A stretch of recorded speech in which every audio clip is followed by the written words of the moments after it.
Hey guys, and welcome back to the Layah Heilpern Show. Today, we're talking about whether Bitcoin is the ultimate store of value and a medium of exchange. Joining me to debate this is Epic Cash community volunteer and podcast host, Uncle Vigilante. Welcome to the show. How are you? Greetings. I'm fine. Thank you for having me. This is a real pleasure today. Yeah, I'm excited to speak with you. We've spoken to the Epic Cash community first. We had a little bit of a Bitcoin versus Epic debate. So I'm excited to sort of redo that, but learn a little bit more and teach more to all of our viewers. So before we jump into all of this, you have a big background in disruptive technology. So talk to me about that. Why are you the guy that can tell me about Epic Cash, basically? So disruptive technology has been part of my DNA for the last 25 years. People are familiar with Priceline.com. Well, I remember when we founded Priceline.com in a little room in our office, 2 servers, and Priceline.com ultimately revolutionized the travel industry. Before, and you're younger, so you probably don't remember back in the day where for you to be able to travel, you'd have to call a travel agency. And Thomas Cook was, the biggest in the world and everything. But with Priceline.com, now not only could you go online and be able to book your travel, you could compare all of the other airlines, and they would basically vie for your dollar, and the best price wins.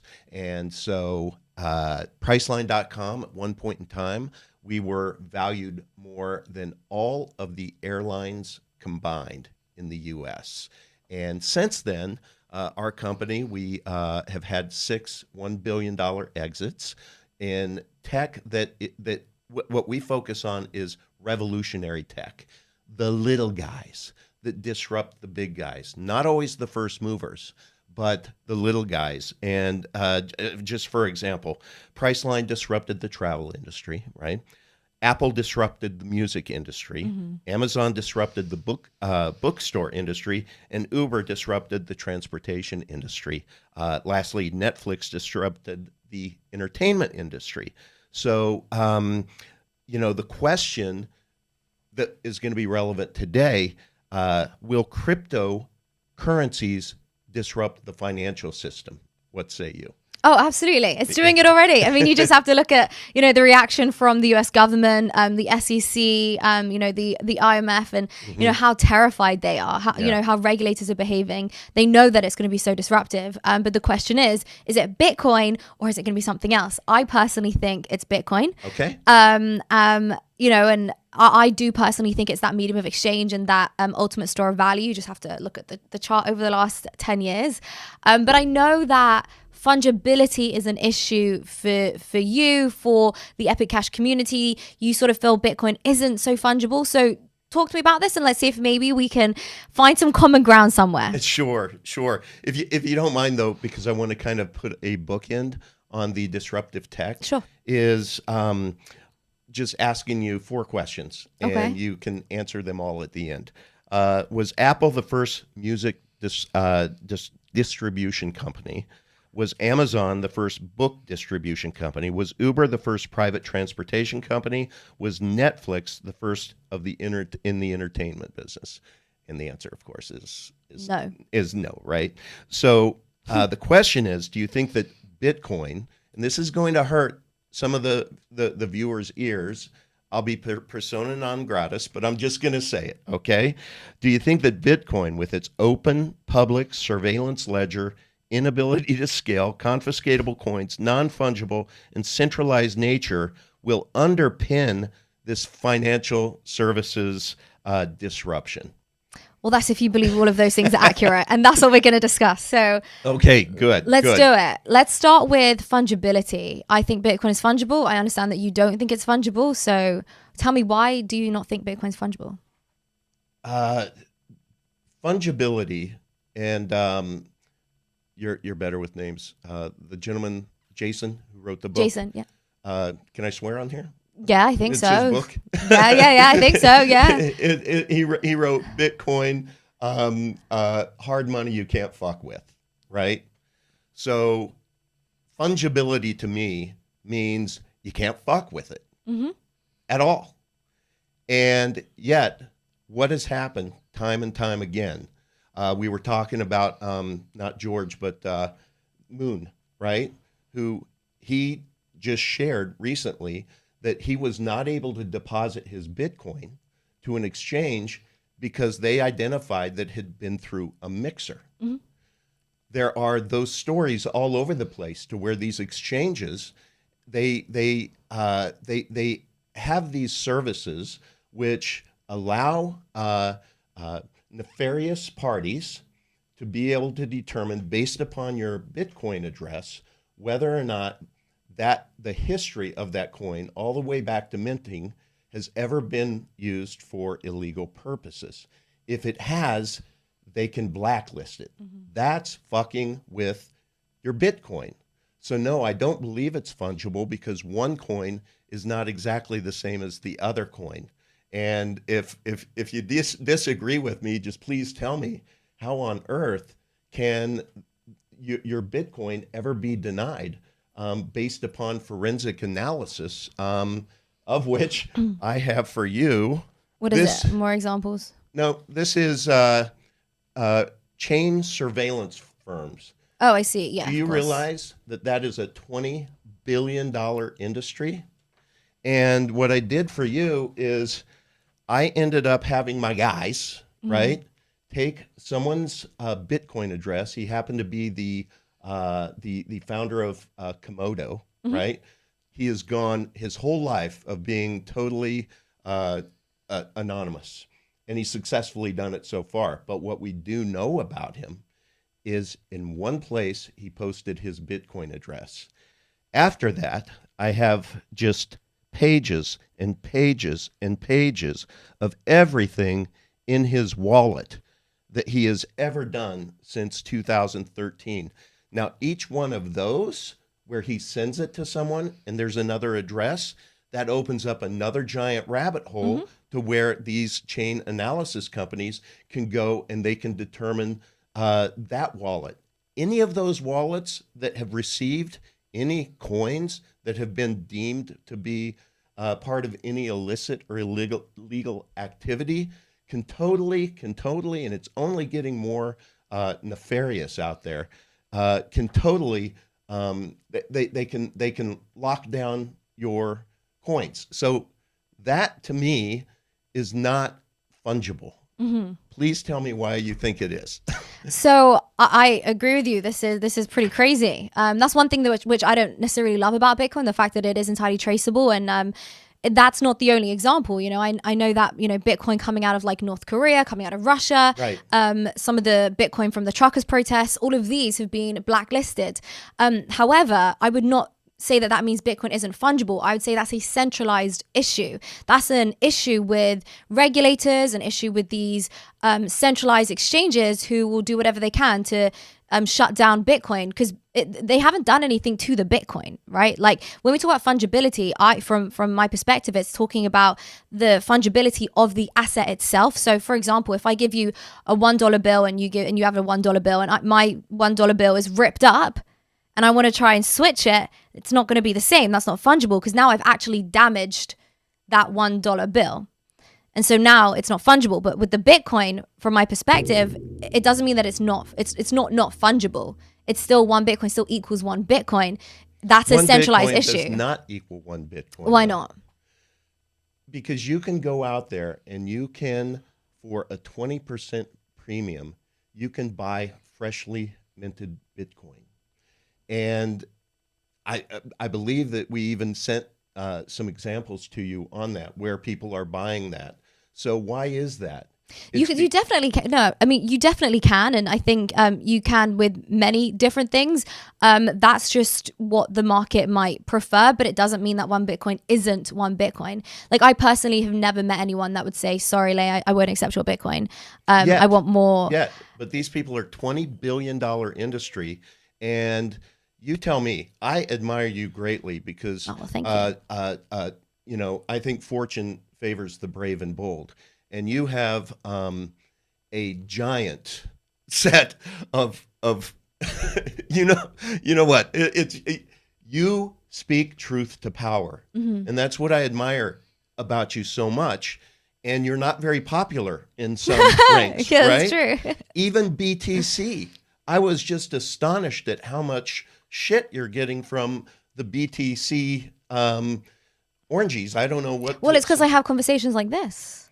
I know. They wouldn't have these And conversations. thank you for that. Oh, it's my pleasure. I take more shit for it. It's okay. It's okay. And you will again, because course. people have confirmation bias, and if it's not Bitcoin, it's a shit coin. Come on. I talked to you about the first mover tech. I mean, about the what was it here? Is Yahoo or AOL still king of search? Is Friendster or MySpace still on top in social media? Why did Facebook have to buy Instagram? Why did Google have to buy YouTube? Why do you engage in the world with that sleek little computer that you have, right, where you're checking the Bitcoin price? Mm-hmm. Why do you do that instead of a BlackBerry? Mm-hmm. But there are still BlackBerry maxis out there, I'm sure. Really? Right? But when I talk to you about my track record, we have 22 portfolio companies that are all focused on disruptive tech. Not in a million years would we ever hand wave an emerging technology. I will tell you, if you want to just talk about what is Epic Cash, just because we're an undiscovered coin. We are 25 million market cap. That's laughable, right? That's laughable. But let me tell you what we are. I submit to you that if Satoshi Nakamoto had access to today's technology and the learnings of the last decade and insight into the WEF overlords and everything that they're trying to do to control us, if he could rewind, pulling back today's technology, because you have to admit, tech advances, right? Mm-hmm.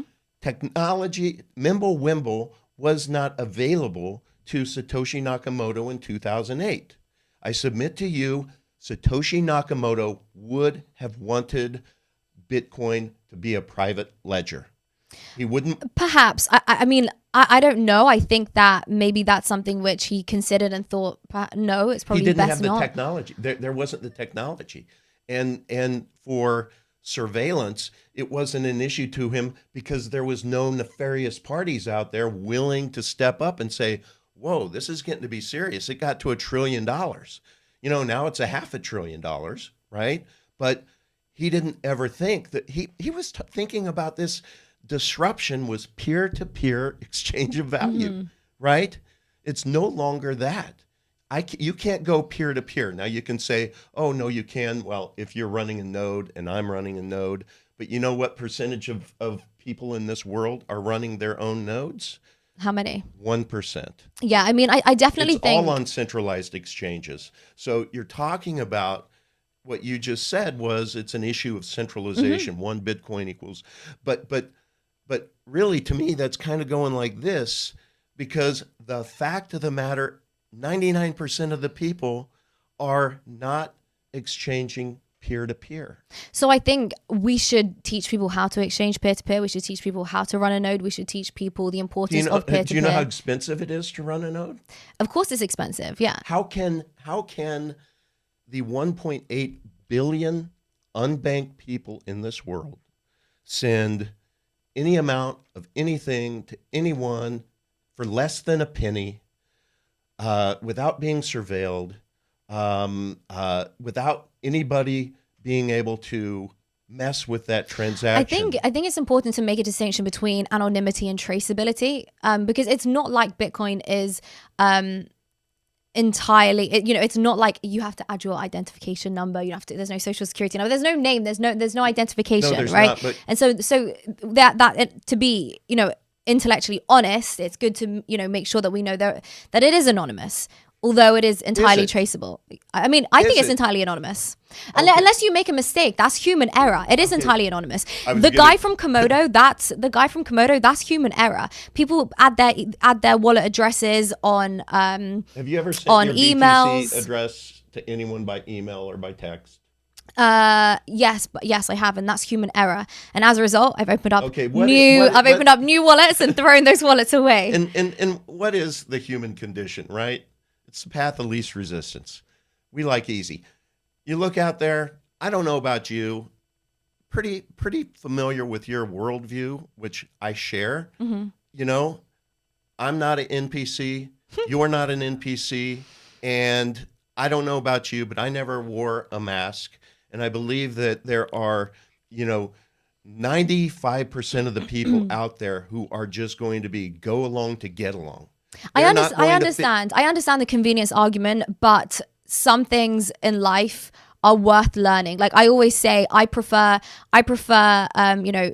democracy over convenience. Like for example, in the UK, I voted to leave the EU because I think democracy above convenience, right? Yes. People said to us, well, then, now you're not going to be able to live abroad and your cheap flights are going to be gone. And I said, well, democracy over convenience. And so I prefer decentralization and security over convenience.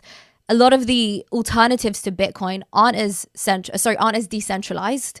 They aren't as secure. They've been hacked. And so for me personally, it's convenience over it's not convenience over everything. So you'd mentioned that it's worth learning new things, right? So I presume you were talking about maybe learning nodes. Everything is one step at a time. How to be able to be mindful and not send your BTC address or not post it in your show notes if you're wanting donations and stuff like that, right? Yeah. But when you say that, why does it seem that you aren't open to really understanding new things like what private Bitcoin could be? Because I'm telling you, would you mind? I was thinking all the way here. I was driving down from Tampa down here, and I was thinking about what is my close going to be, right? And I would just like to, it's just 4 paragraphs. I'd just like to read it to you. Let's hear it. It summarizes everything that I feel, and I think just in these few words, it'll let people know what I believe Epic Cash is, if that's okay. Of course. Thank you. All right. Which people in the world have the most to lose? Those suffering from controlling, centralized, oppressive, corrupt governments, corporations, and financial institutions. So many of us have already been victims of lawless mandates, censorship, and confiscation of private property. Ultimately, there becomes a fear of being able to participate in the world as we've always known it. Now, here's my fundamental belief, especially considering the 1.8 billion unbanked in the world. I believe Epic Cash will be like America was before its founding, a land of freedom, centralization-free, censorship-free, surveillance-free, unconfiscatable private property. With our advanced tech, we can privately send Epic Cash anywhere, anytime, to anyone for any amount for less than a penny within seconds, with no transaction history forever entered onto the blockchain. Moreover, no one can stop our exchange of value, honest, pro-liberty money, permissionless, private payments. It's the power of disruptive innovation, the power of compounding ideas, innovation reasserting itself. Epic Cash, unconfiscatable private property for the masses. So to me, that's what it's all about. And I don't know why anyone out there who has the capacity to truly critically think would take a look at something and not at least explore, what is it about this advanced tech that can truly allow you to exchange value privately, peer to peer, for less than a penny. That we have thousands of people in Africa that are downloading the Epic Pay wallet, and they're starting to exchange value in Africa. Ultimately, what is money? Money is what people agree it is as a medium of exchange, right? We learned a lot from the Africans because they are so smart. When the oppressive government over there put their jackboot on their throats, they started exchanging value in orange minutes, cellular minutes. So they get it, and they are exchanging value over in Africa right now Epic Cash. And from a use case standpoint, I'll give you a little bit of insight. I don't know if you're familiar with Mike Adams or not, but No. he is the founder of Brighteon.com, which you may want to get familiar with, Layah, because it is a decentralized YouTube, if you will. Okay, no one is ever going to be able to censor you, and so he has people who stream on Brighteon, which he is like, look, this is about freedom to it's not about this faux freedom that Twitter is not, right? Yeah. And he took a look at us, and he spent 2 months doing his due diligence on Bitcoin versus Epic Cash versus Monero. He wanted to basically take his business, which is $100 million a year of food, right? Think about things for preppers, right? People who think about the future. He wanted to be able to get off of fiat and start denominating in a cryptocurrency. And he selected Epic Cash. So I can now speak about the fact that this little bitty crypto that could is going to be part of this empire to where people will get a discount by using Epic Cash, and it's private.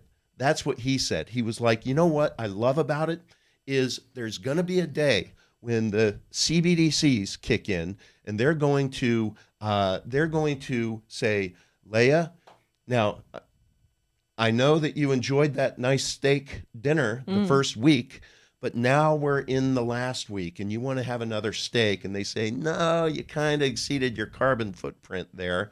And so you can't. Programmable money, right? People who aren't awake to what these CBDCs are going to do to your freedom, you're just not paying attention. But with Mike, he's like, I love the idea to where people can use Epic Cash to privately buy food when the Druid Babylonian bastards tell them they can't. So it's backed by Epic Cash, backed by food. We're working on a gold provider who is going to accept Epic Cash. So Epic Cash backed by gold. I'm just saying, don't believe me. Just do your own research. Epiccash.com is a great place to start. You know, you said that I wasn't necessarily open-minded to what could be better than Bitcoin. Yeah. I definitely am. Okay. That's why we're having this conversation. Yes. I do a lot of research about privacy coins. I'm actually a huge fan of privacy coins. Great. For the reason we've just mentioned. Yeah. However, Bitcoin is the only one so far that has proven itself over time. You know, you said in 2021 you could only just spell blockchain, right? That's so right. you weren't in the space, and so for me, we need that. We need time. Time is everything, Yes. and so the longer Epic Cash exists, the longer I have the ability to make a better May I ask analysis. a question? Mhm. Again, I approach everything with I approach everything based upon how we would view a startup that we would buy, right? And you have to be able to look at past performance. Yeah. Do you believe that 3 years, like if we rewound 3 years and compared performance, that is fair? Let's just talk. Now, I know that you recently had your gold conversation with Peter, right? If you went back, would it be fair to be able to say in 2020 in March 13th, there was the Black Thursday crypto crash? Do you remember that? Very well. It's where the boogie virus came out and, oh no, the world is not going to be here tomorrow. Everybody's going to die. And all cryptocurrencies, boom, it was horrible, right?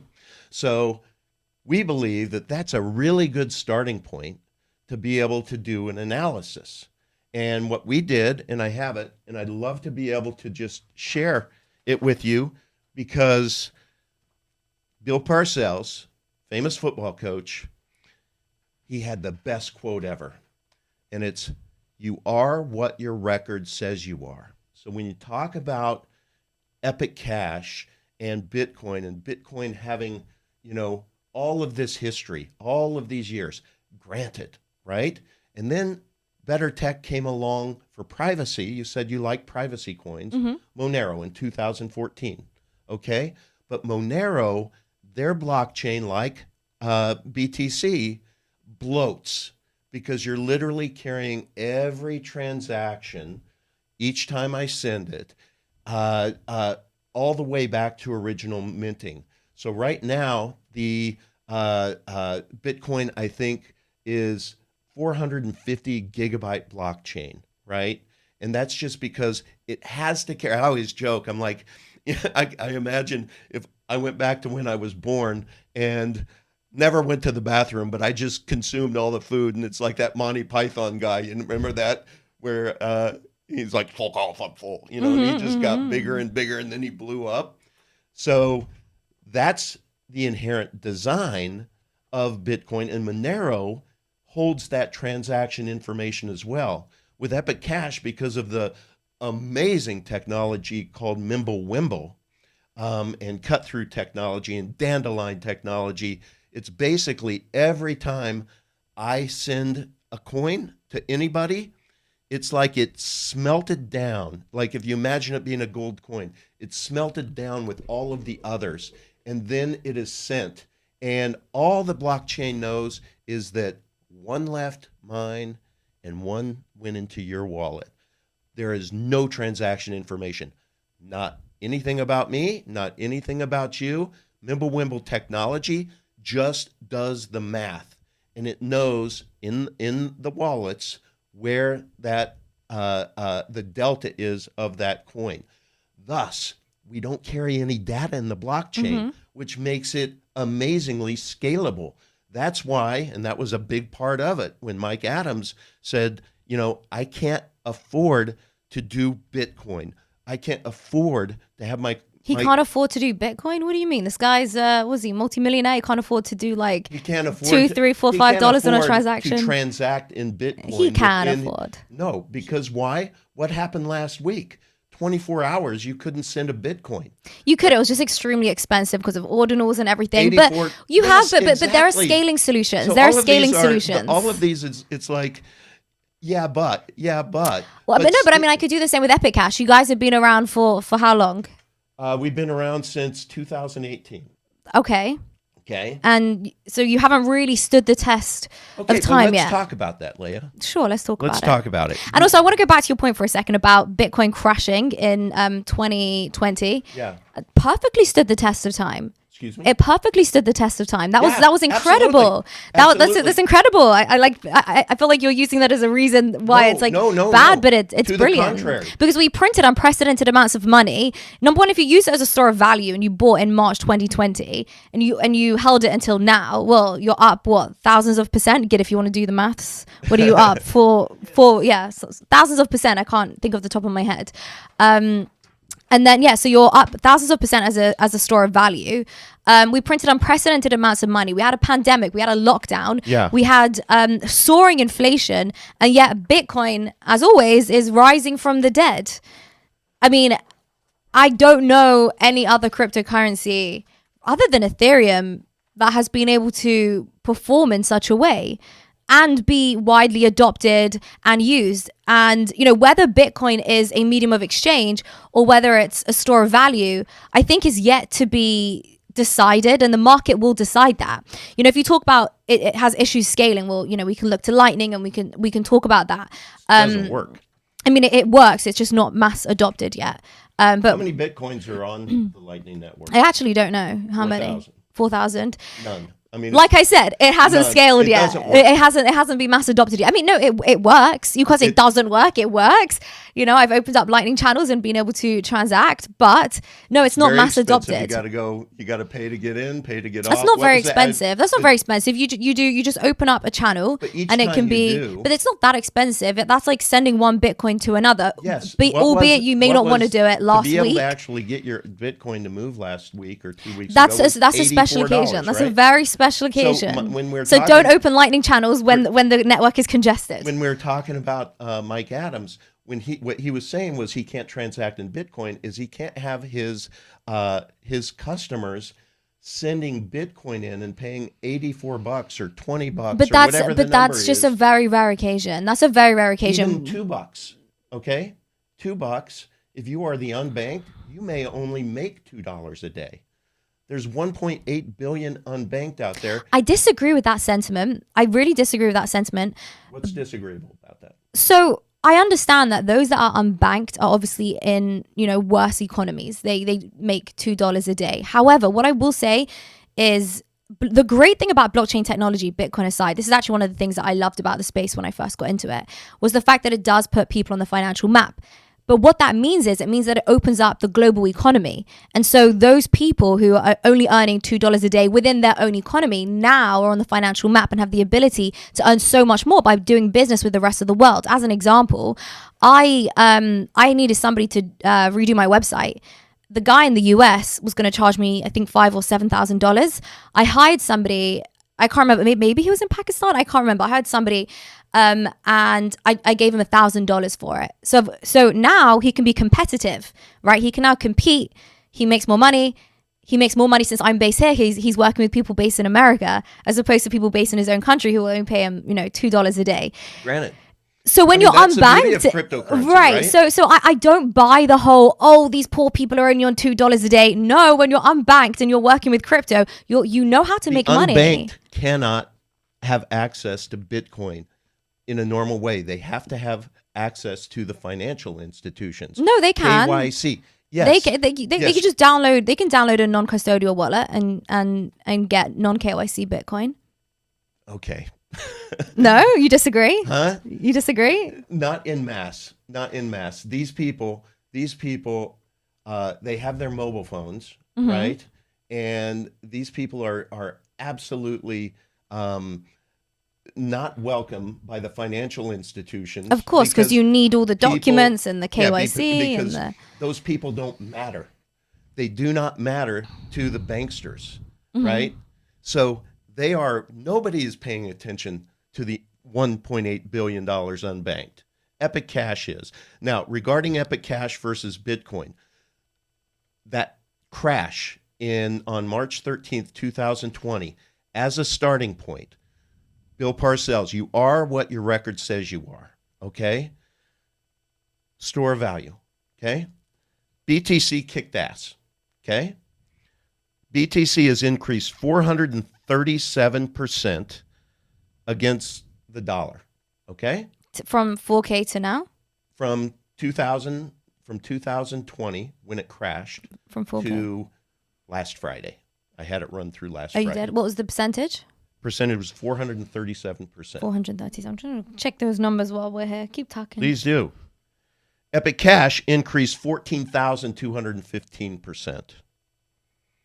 14,215%. Well, that can happen when something so, has a very small market cap. They pump and they dump. That's renowned. You are what you say you are. You just have to look at the history of coins with small market cap. Do you want to be objective about this, or do you want to be subjective? Because now I'm giving you objective facts. I'm giving you an honest response. The honest response is that is what happens when you have low market cap.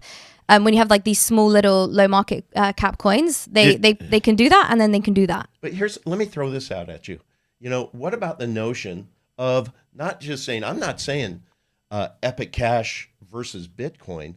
I'm saying have an open mind to be able to explore the tech. Let me. That's this conversation. However, I need time. Okay, I need to know more. With you, sure. If you just took 10% of your BTC portfolio, if you had 0.972 BTC valued at $5,000 in your portfolio on March 13th, 20, how much would it be worth today if you had converted 10% of it to Epic?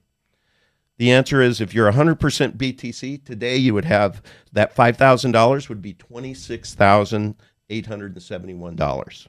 If you had 90% BTC and 10% Epic, you would have, this is net profit, $95,757. So Epic Cash becomes a force multiplier. There are going to be people today who are going to be watching, who are going to hand wave this conversation, and they're going to, Bitcoin or shitcoin. And well, today it's a force multiplier. Tomorrow we'll see what it is. That's like saying to me, if you put like $100 into Pepe or $100 into Doge at the correct time, you would have, 1,000, 5, 10,000 We have X. 3 years of track record. It's not a lot, It's not a lot. 3 years. It's not a lot. 3 years. It's very small. Okay, I can do the same analysis versus Monero. Okay. I'm not a Monero maxi. I'm just open to I like privacy. But I have a question for you. I have a question for you. I have a question for you. There's a lot of different projects that are all looking to create more privacy for the user, which I really like. Like you said, there's Monero. There's also a company called Tommy. They've just released their Ethereum privacy layer, and they also have, what they have is a stablecoin, a private stablecoin. Which I think is quite interesting. So what makes you different to all the other projects that are trying to create more privacy for the user? Well, first of all, we'll never be declared a security by the SEC because we were fair launch. There was no ICO. There was no investment dollars. It was just launched to the wild. Don't think Monero would be called a security either. Monero wouldn't be called right. a security. So Bitcoin wouldn't be right. called a security. Neither would Tommy's privacy layer. But why are you different? 3,000 coins, especially if you're talking about writing on Ethereum, are going to be declared a security. Warren has already come out and said that with her anti-crypto mafia, right? Mm-hmm. The SEC has their sights set on cryptocurrency, and let me tell you, if you didn't fair launch it, if you had any kind of an ICO, if there was any kind of a pre-mine, you're screwed. Okay, so one day you're either going to get sued, or they're just going to legislate you out of existence. Can I just share with you the positive attributes of Epic Cash? And I'm going to give this to you because I did a whole series on my YouTube channel, Uncle Vigilante channel, called The Quest for Superior Money. We did this with the chief engineer of Todd Lewis of Epic Cash, and he is this guy who just has a passion for what is money, what is superior money. And so we took 28 shows, okay? So like almost 40 hours of content. It's in my playlist, to where we came up with 30 attributes that superior money would have to have, all the way from fungibility, surveillance resistant, fair launch, trust minimized, immutable, eco-friendly, open government, scalable, fast. And I'll leave that with you. But we compared Epic Cash to Bitcoin. Bitcoin is eco-friendly. What's that? Bitcoin's eco-friendly. Oh my gosh! You shouldn't have put a cross by that. You can't be serious. I am very serious. Now you all sound like those at the World Economic Forum. ASICs now you sound years? like people at the World Economic Forum. What do you mean? Of course it is. You can use renewable energy. Oh my goodness! I cannot believe this. So all of those ASICs miners that they have to replace for tens of billions of dollars every 2 years, those are going to go into this garbage. Is that biodegradable? It's not eco-friendly. I mean, you may have some those ASICs miners that are securing the network. You can hypothetically talk about, oh no, it's eco-friendly because you can put it under a turbine somewhere. But that's not how it's run. Well, we're moving towards it, and I think currently more than 41% of all Bitcoin that is mined uses renewable energy. So there's definitely a push towards that. What about all of those ASICs miners? Like I said, there's a push towards it. There's a push towards it. We're trying to get it more eco-friendly. Okay. Well, we have to because there's so much pressure. There's so much pressure from everyone. Those are the World Economic Forum. Do you know how we do it? Tell me. We do it And what do you? Sorry, we created polyphasic proof of work, multi-algo, eco-friendly mining. So 48% of all mining is done on CPUs, 48% is done on GPUs, and 4% on ASICs. ASICs. So literally 48% and 48% are on computers that you don't have to create these, from scratch for one use case only, and that's to mine. It's done on gaming computers. Do you know there are 2 billion gaming computers that are out there? Those can all mine Epic Cash now when you're not using it, when you're sleeping. And so many people are.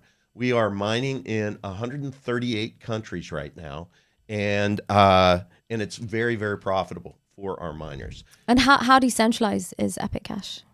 We have nodes in 140 countries. So we are almost as decentralized as Bitcoin, except we just started in 2018. So I think that's pretty impressive, Layah. And did you have a pre-mine or anything like that? No pre-mine. Nothing. And what's the distribution of the coins and the wallets? I need to look into that. Like, is there a wallet which holds, a lot of Epic Cash? Epic. Well, first of all, it's private. Well, it's private, so you can't figure that one out. So we don't know. Yeah, right? Yeah. We don't know. But right now, we have 15 million coins that have been mined, and it is on track to where in 2008 it'll be the same emission schedule as Bitcoin. That's called the Singularity event, and then it'll be exactly the same as them for the next 100 years or whatever. We have our next halving next month, and the way that these proof of work coins go. Again, we took everything that was good about Bitcoin, so we pay great homage to the grandfather of all cryptos. It's just we smartly use 2019 tech, the Mimblewimble technology, the cut through, the coin join, to be able to have it so that it's scalable, it's fungible, truly fungible, and it's private. What is wrong with that? This is what boggles my mind. Is it's like I speak to folks that are BTC excited, or I think BTC maxis who literally, if it's not Bitcoin, it's a shit coin. I think that is just, I don't know. I couldn't operate that way in my business and look at every up and coming tech company that we look at 100 throughout the year and just minimize them because they aren't the first mover. No, I agree with you. I mean, I don't think you can have a dogmatic approach to anything in life. But don't you believe that most people in Bitcoin community do? Yes, but that has nothing to do with me. I know it doesn't, and I respect that about you. Yeah, I mean, I've spoken to a lot of different people, and they're proud to wear the name Toxic Bitcoin Maxi, and I'm not like that. I have a very open mind. I'm open to learning more. If Epic Cash is the future, then so be it. I have a funny story Sure. about a real toxic personality, but in Bitcoin, American Hodl, right? He had Jason was on this. It was like, I remember it's like the Brady Bunch, to where there were 3 people from Epic Cash who were interviewed, and then there were these 6 BTC maxis.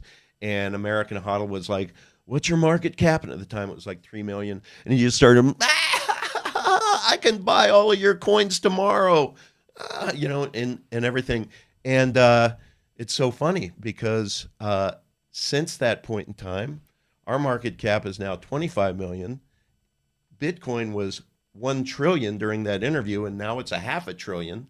And so market cycles. It will be back up. Don't mock the little guy, is what I'm telling you. Yeah, of course. And like I said, I'm always extremely open-minded, but I think only time can tell. And Bitcoin has stood the test of time. Nothing else. It has, but I'm really concerned about it moving forward. Because why? Of the because of the fungibility issue, because they can fuck with it. See that, I understand. They can completely. Until it happens to you. Then perhaps, and maybe you're right. When it happens to you, maybe you'll be. But I don't put my money on centralized exchanges. I do not use centralized platforms whatsoever.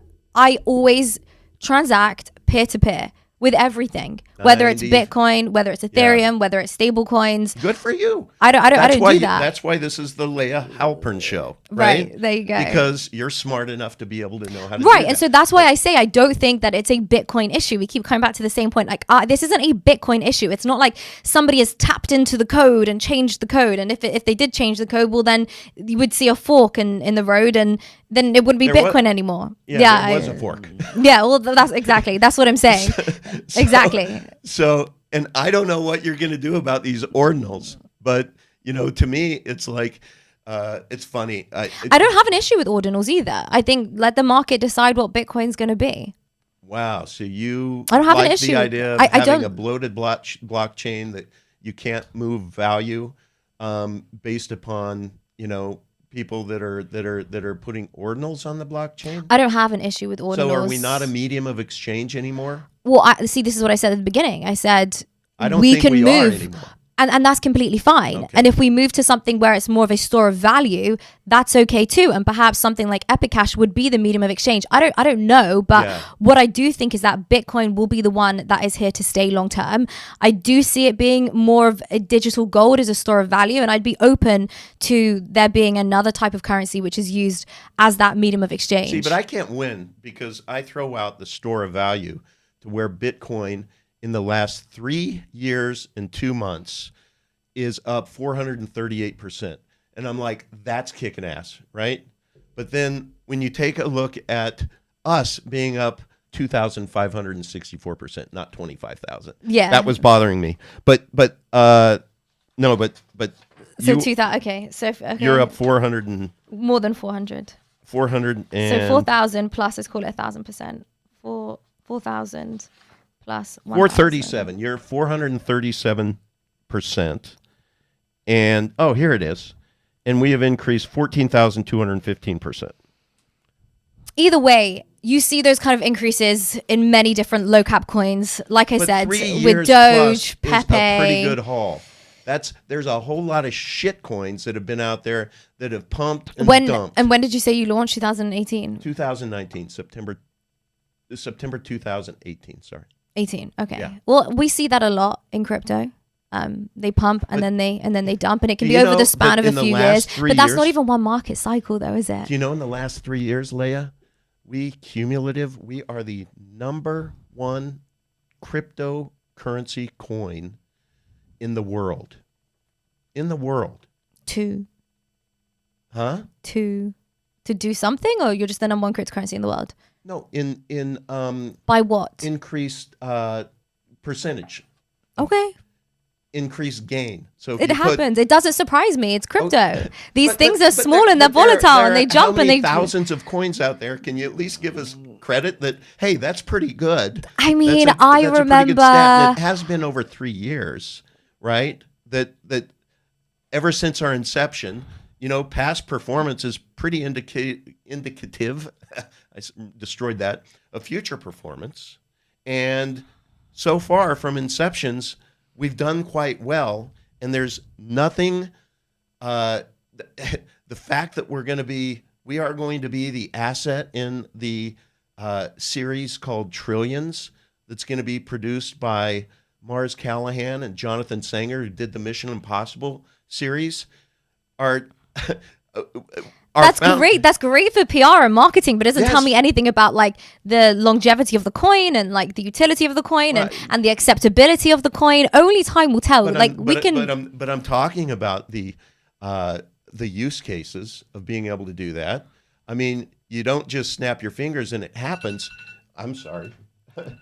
It's incremental. Wow, I have it off. It's incremental.